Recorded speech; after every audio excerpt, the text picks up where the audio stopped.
My name's Angelo, and welcome to We Want Picks. This is the only channel dedicated to UFC fight picks and DraftKings lineups run by MMA insiders and professional fighters.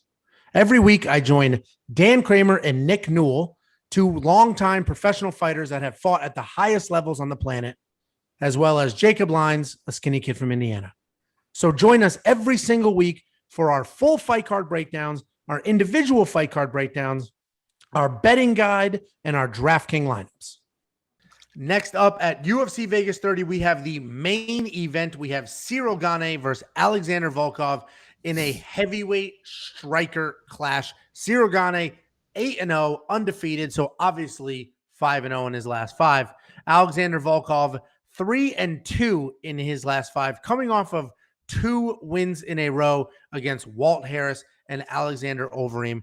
This is striker versus striker, both big heavyweights, both genuine heavyweight strikers who are very effective. Don't let Ciryl Gane's last fight sort of ruin him, if that makes any sense, right? His last fight, he went out there, didn't do much. It was one of the slowest, most boring heavyweight fights I've ever seen, at least in the modern era, especially with 2 giant strikers. He is a very fast on his feet, very agile point striker for the most part. He does possess knockout power. We just haven't seen an incredible amount of it. He moves really well. He's very technical. And honestly, if he fights like the way he fought Rozenstruik, he will lose. With that being said, Alexander Volkov, there's a big difference in MMA experience between these two. Massive difference as far as MMA is concerned. You can see that in their records. Alexander Volkov has as many losses as Gane has wins, and Alexander Volkov has a very good record. He's also very heavy-handed, and every fight he looks better and better and bigger. He made a conscious effort to put on weight and become a bigger person, and he has absolutely done that. I think Volkov wins this fight. I think his MMA experience, his length, and I think technically they're pretty much the same size. So when I say length, it's the way he fights at length. I think it is enough to counteract Ciryl Gane's phenomenal foot movement and sort of his speed and movement there. Jacob, you laughed at me, but Ciryl Gane in his last fight, I get it. If you want to look at the stats, he landed 100, whatever. But he did not look good in that fight. Bounce in, 1 strike, bounce out. Alexander Volkov will not let you get away with that. Rozenstruik will, because Rozenstruik has that devastating 1-punch knockout power and just sort of waits for it. Alexander Volkov will not let you get away with that. I think Volkov has more volume and just more tools in his bag, especially this is an MMA fight, and Volkov is willing to fight an MMA fight where Rozenstruik was absolutely not. Jacob, I'm going to you last. I'm not going to let your theatrics. You just did the breakdown, was about to go to me, and then did another breakdown again because you were so afraid I was about to rip your argument apart. No, you're stupid. I'm worried about your breakdown. You doubled down. You were like, well, before Jacob, let me say what I said again. Everyone knows. Your stupid head movements annoyed me so much. I didn't even want to give you a minute. Dan, what are your thoughts? This is a tough fight. I mean, the way you called it, it's Gane is the up and comer. He's got the hype train on him right now, and he's looked good. I mean, he did what he did to win his last fight. But listen, the guy's a talent. He's got a style where he kind of is in and out. He's got good footwork. But like you said, Volkov, man, he is a legit heavyweight. He's 6'7", huge length, good striker. So I don't know that stylistically Gane is going to have an easy path to winning this fight. I know the odds say he's the heavy favorite. He's certainly the more athletic fighter, but man, there's some intangibles here that are really favoring Volkov, I think. The length, the experience, the height, these are all things that Ciryl Gane probably doesn't have to deal with regularly. To me, it's kind of a pick'em fight. So depending on how your DraftKings plays out, if you've got enough money, you could go either way with this one.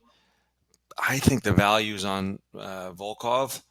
The problem, I think the value's on Volkov here. I mean, the guy's got so much more experience. He's very good. And Ciryl Gane has looked good, but listen, if he wins this fight, he's going to come out of it as, okay, in line for a title shot pretty soon. If he doesn't, they're going to be like, all right, it was too early. So I think we're going to find out a lot about Gane in this one, but I'm leaning towards Volkov in what I think could be a very competitive, close fight. Yep, I obviously agree with that. I have a money line bet on Volkov. No props on this one just yet. Jacob, go ahead. Let us Yeah, I know. can't wait for you to interrupt me on this one. So I don't interrupt. That's what you do. So you said Gane didn't fight a good fight last fight. He was against Rosenstrike. He threw over 200 strikes, had attempted 14 takedowns. He fought the fight he had to fight against Rosenstrike. You want him to just rush in against Rosenstrike? He's going to get knocked out. So he fought the fight that he needed to fight to win, to stay undefeated, to keep moving up the ranks. He kept his distance. He even shot 14 takedowns, attempted 200 strikes. That's the way he was. That's probably the only way he was going to win that fight. If he gets into firefights in Rosenstrike, you're probably going to lose. So he did what he needed to do. I think in this fight, I think the striking is pretty even. Volkov's probably got a slight edge in the striking, especially because of the experience and the length. But I think Ciryl comes in and uses grappling and gets some takedowns, mixes those in. I think he makes it dirty. I think his fight IQ is off the charts. Volkov actually obviously has the experience, but I think Ciryl is on a next level fighter, a next level talent. I think he's going to show that off in this fight. I think he's going to find a way to completely dominate. And I think he wins the fight. So even at $8,700, I thought that this was going to be a lot closer. Honestly, I thought the odds, and I think they should be closer. I think this is honestly a little bit disrespectful to Volkov and his resume, but I think Ciryl is just the better talent in this fight. So I think he wins, and he's in my lineup. But before I compliment you for making a really good point that I actually forgot to mention, you're calling him Ciryl.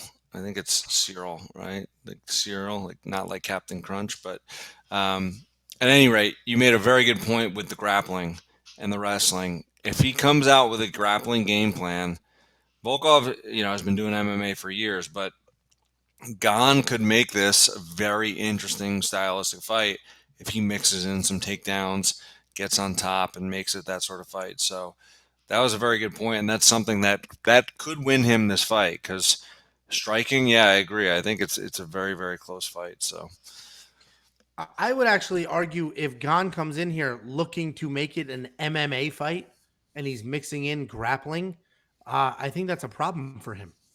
Alexander Volkov has a ton of wins by submission, very capable on the ground.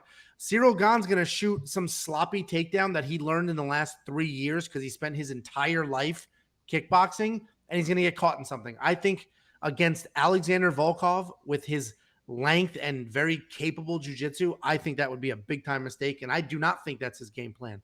I think he will have the exact same game plan he had against Rosenstruck. Jump in, throw a couple strikes, jump out, and try not to be on the wrong end of a Volkov. Going to be a lot harder for him to do that game plan against a 6'7". Agreed. And I think he loses. That's why. Right? Yeah. I'd be interested. I think he's such an athlete that at heavyweight, there's only so few guys with the athletic ability to truly shoot like a blast double leg. You know what I mean? Like, he's one of those guys. So there's going to be looks that he can give that most heavyweights can't give. So that's one of those things where Jacob's like, I think that's what you were trying to say, Jacob. He's got the athletic ability to really shoot a blast double leg that, you're not going to see Derek Lewis or somebody, another heavyweight really do. So, well, I think it's better for the division if Gane wins. Big, undefeated heavyweight. Like, I think it's much better for the division. He definitely looks he looks the part. He looks like that next guy for sure. 100%. I think it's better for the division, and I actually would prefer if he won because we've already seen Alexander Volkov lose to some of the 1, 2, 3 in the world. Where Ciryl Gane comes in here, makes something happen. I actually would love that. I just don't see that happening, right? I think Alexander Volkov, styles make fights. I think he's better at range, better at using the reach and the length, and at the end of the day, he's the actual mixed martial artist. And his record shows that, the experience shows that. So I think he wins. I have him in my lineup. I've got a money line bet on him. I'm all in on Alexander Volkov. So if you want to place a bet, wewantpicks.com/bets. And if you want to do monkey knife fight, which I think we will all agree is more on this line. And just a quick update, I'm a minute 30 away from hitting this 5x5. So not only do they do more or less stuff with MMA fights, they also do MMA fights. You can do 4x4s, 5. There's all sorts of different stuff you can do to increase. If I mean, these are 3 times odds, which is just unreal already. But if you want even bigger odds, there's ways to go about getting that too for all your plays. So, yep, go to playmkf.com/wewantpicks. Thank you for the watch. Check out our full DraftKings breakdown, our full betting breakdown, and our full monkey knife fight breakdown, where we walk through every single one of our picks and plays for you. And don't forget, this is a stupid early card on Saturday. Stupid early. I think this kicks off like noon Central Time. So be ready. Have all your picks done. Have your research done. Don't wait till Saturday at lunchtime to start getting it done, because it'll be too late by then. We'll see you on Saturday.